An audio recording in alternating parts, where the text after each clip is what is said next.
নমস্কার, weather with Suvendu চ্যানেলে আপনাকে আরও একবার অনেক স্বাগত জানাচ্ছি। প্রিয় দর্শক, আজ মে মাসের 24 তারিখ শনিবার, সাল 2025।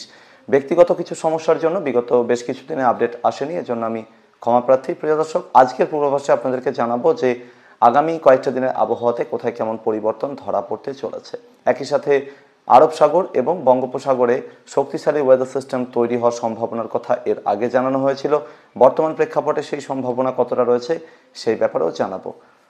এই মুহূর্তে ভারতীয় সময় ঘড়িতে এখন সকাল 8টা 24 বাজে। আমরা যদি সর্বশেষ উপগ্রহ চিত্রের দিকে নজর রাখি তাহলে দেখা যাচ্ছে বঙ্গোপসাগরের মধ্যাঞ্চলের একটা বড় এলাকা, বিশেষ করে আন্দামান নিকোবর দ্বীপপুঞ্জের বেশ কিছু কিলোমিটার পশ্চিম দিকের এলাকাতে এখানে কিন্তু যথেষ্ট মেঘের আনাগোনা বাড়ছে।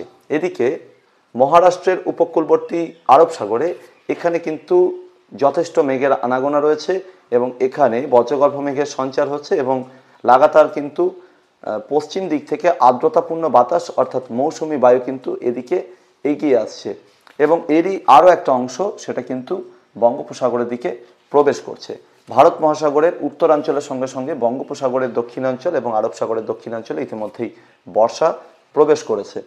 এখানে যে মেঘের সঞ্চার হচ্ছে দুই সাগরে, এটা কোথাও না কোথাও ওয়েদার সিস্টেম তৈরি হওয়ার ইন্ডিকেশন দিচ্ছে। ইতিমধ্যে একটা ওয়েদার সিস্টেম কিন্তু মহারাষ্ট্রের উপকূলবর্তী রত্নগিরি এবং লাগোয়া জায়গাগুলোর উপরে কিন্তু তৈরি হয়ে গেছে। এই এলাকাগুলোতে ভয়ঙ্কর বৃষ্টির সম্ভাবনা রয়েছে আগামী 3-4 দিনের মধ্যে। বিশেষ করে মহারাষ্ট্র এবং গোয়ার যে উপকূলবর্তী এলাকাগুলো রয়েছে এই জায়গাগুলোতে কিন্তু বন্যা পরিস্থিতি তৈরি হওয়ার আশঙ্কা আগামী 4-5 দিনের মধ্যে থেকে যাচ্ছে।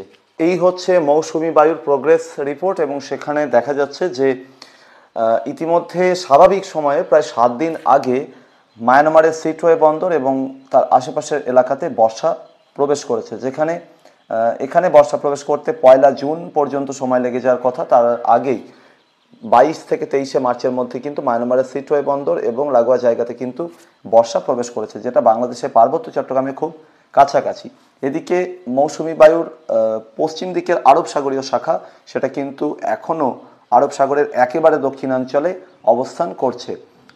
বঙ্গোপসাগরের মোটামুটি মধ্যাঞ্চলের একটা বড় এলাকাকে কিন্তু মৌসুমি বায়ু ইতিমধ্যেই কভার করে ফেলেছে। আন্দামান নিকোবর দ্বীপপুঞ্জের পুরোটাই বর্ষার আওতাতে ইতিমধ্যে চলে এসেছে। এর পরবর্তীতে যেটা হতে পারে আগামী 7 দিনের মধ্যে এই দুটো ওয়েদার সিস্টেম, যেখানে আরব সাগরে একটা সিস্টেম ইতিমধ্যেই রত্নগিরি উপকূলে রয়েছে এবং সেই সাথে সাথে বঙ্গোপসাগরের উত্তরাঞ্চলে আরও একটা সিস্টেম জন্ম নিতে চলেছে আগামী কিছুদিনের মধ্যে।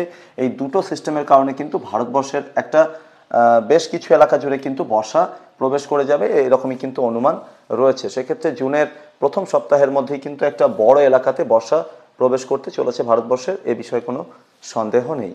প্রিয় দর্শক, এই হচ্ছে সর্বশেষ ভারতবর্ষের উপগ্রহ চিত্র, যেখানে দেখা যাচ্ছে যে ভারতবর্ষের দক্ষিণাঞ্চলের সঙ্গে সঙ্গে পশ্চিমাঞ্চল এবং অন্যদিকে পূর্বাঞ্চলের বিভিন্ন এলাকাতে মেঘাচ্ছন্ন আকাশ, কোথাও আংশিক মেঘাচ্ছন্ন আকাশ।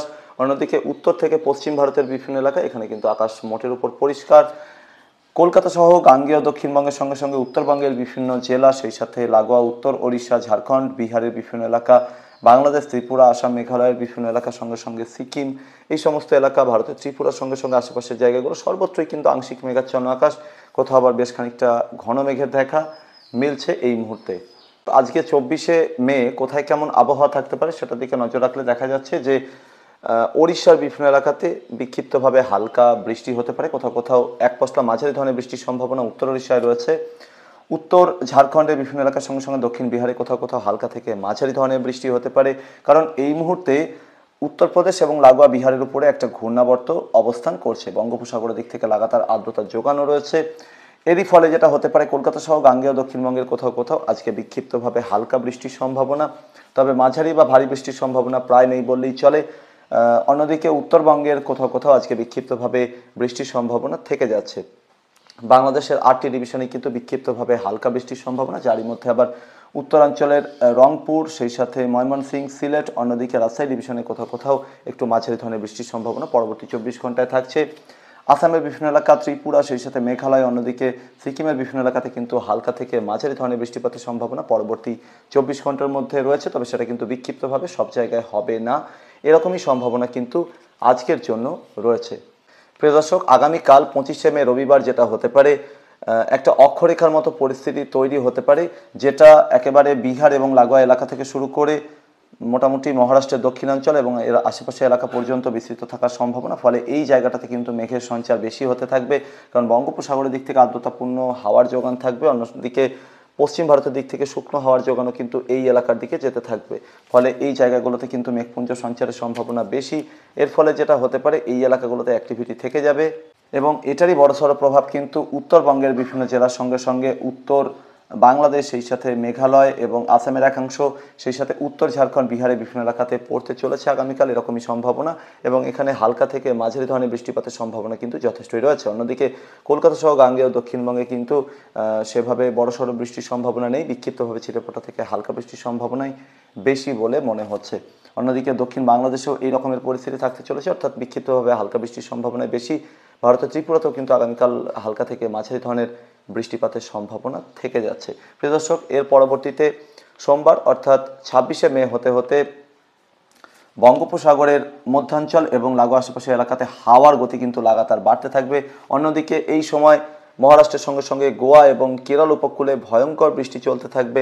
মাঝারি থেকে ভারী এবং কোথাও কোথাও অতি ভারী থেকে চরম ভারী বর্ষণ এই এলাকাগুলোতে একটানা চলতে থাকার সম্ভাবনা, কারণ এখানে শক্তিশালী ওয়েদার সিস্টেমটা অবস্থান করবে এবং মৌসুমি বায়ু এবং সেই সাথে আরব সাগরে আর্দ্রতাপূর্ণ হাওয়ার যোগান কিন্তু এখানে লাগাতার থেকে যাবে, এরকমই সম্ভাবনা কিন্তু রয়েছে। এই সময় যেটা হতে পারে, দক্ষিণবঙ্গ, দক্ষিণ বাংলাদেশ, ওড়িশার বেশিরভাগ জায়গাতে মূলত ড্রাই বা শুকনো আবহাওয়া চলার সম্ভাবনাই বেশি।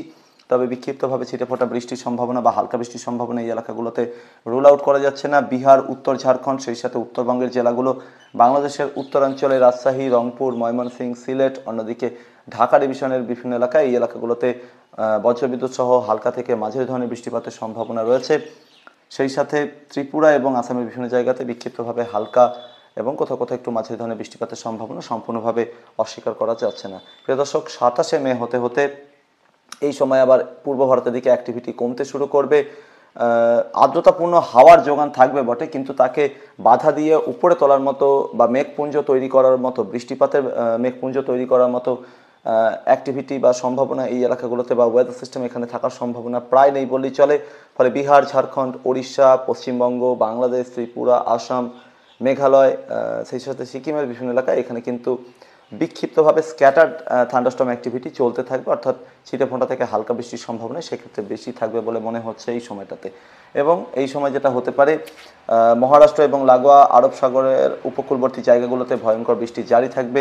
মহারাষ্ট্রের ভিতরের দিকের কিছু কিছু এলাকা এবং লাগোয়া আশেপাশের জায়গাগুলোতেও ভারী থেকে অতি ভারী বৃষ্টি বা কোথাও কোথাও চরম ভারী বর্ষণ চলতে থাকবে। বঙ্গোপসাগরে ওয়েদার সিস্টেমটা ধীরে ধীরে জন্ম নেওয়ার দিকে এগোতে থাকবে, এরকমই সম্ভাবনা কিন্তু তৈরি হতে যাচ্ছে। এবং আমরা যত সামনের দিকে এগোবো, মে মাসের 28 তারিখেও কিন্তু এই সময় যেটা হতে পারে, আরব সাগরের ওয়েদার সিস্টেমটা ধীরে ধীরে দুর্বল হয়ে যাওয়ার সম্ভাবনা এবং এই সময় বঙ্গোপসাগরের দিকে আর্দ্রতাপূর্ণ হাওয়ার যোগান কিন্তু লাগাতার বাড়তে থাকবে এবং ধীরে ধীরে উত্তর বঙ্গোপসাগরের উপরে সুস্পষ্ট নিম্নচাপটি জন্ম নেওয়ার সম্ভাবনা এবং এক্ষেত্রে মে মাসের 28 থেকে 29 তারিখের মধ্যে নিম্নচাপটি এখানে তৈরি হওয়ার সম্ভাবনা কিন্তু রয়েছে। প্রিয় দর্শক, বঙ্গোপসাগরের সম্ভাব্য ওয়েদার সিস্টেমটার ব্যাপারে বিভিন্ন গ্লোবাল ওয়েদার মডেলের ইন্ডিকেশন এই মুহূর্তে কী রয়েছে সেটার দিকে আমরা একটু নজর রাখবো। তার কারণ এখান থেকে মোটামুটি একটা ধারণা পাওয়া যেতে পারে। সেক্ষেত্রে যেটা দেখা যাচ্ছে যে আরব সাগরের ওয়েদার সিস্টেমটা ধীরে ধীরে দুর্বল হওয়ার সঙ্গে সঙ্গে কিন্তু বঙ্গোপসাগরের উপরে সিস্টেমটা জন্ম নিতে থাকবে।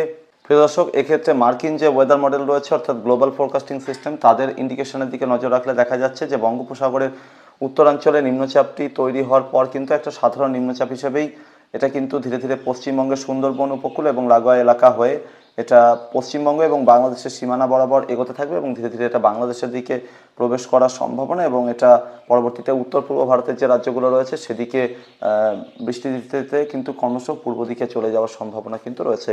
এবং গ্লোবাল ফোরকাস্টিং সিস্টেম যেটা ইন্ডিকেশন দিচ্ছে যে এটা কিন্তু একটা সাধারণ নিম্নচাপ থেকে একটা ডিপ্রেশন অর্থাৎ গভীর নিম্নচাপের দিকে এগোতে পারে।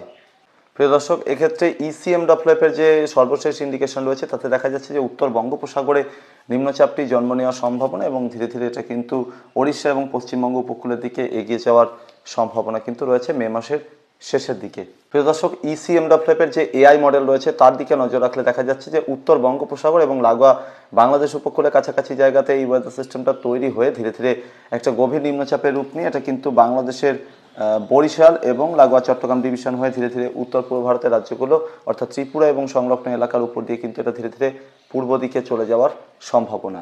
এক্ষেত্রে ইউএস নেভির যে ওয়েদার মডেল রয়েছে অর্থাৎ নাভ গেম, তাদের যেটা ইন্ডিকেশন রয়েছে যে বঙ্গোপসাগরের উত্তরাঞ্চল এবং লাগোয়া এলাকাতে মে মাসের শেষের দিকে সিস্টেমটি জন্ম নিতে পারে এবং এটা কিন্তু একটা সাধারণ নিম্নচাপ থেকে গভীর নিম্নচাপ হয়ে পশ্চিমবঙ্গ এবং লাগোয়া উত্তর ওড়িশা উপকূলের দিকে কোনো সম্ভাবনা কিন্তু রয়েছে।